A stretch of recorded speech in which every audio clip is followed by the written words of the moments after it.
सहल न जाला साचो गम जबन दिहलू न बाटे कम। सहल जाला न साचो गम जबन दिहलू न बाटे कम।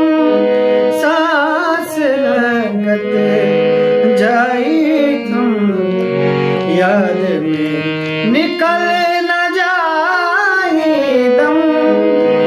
जख्म का सूर बन जाला नदी के सहारा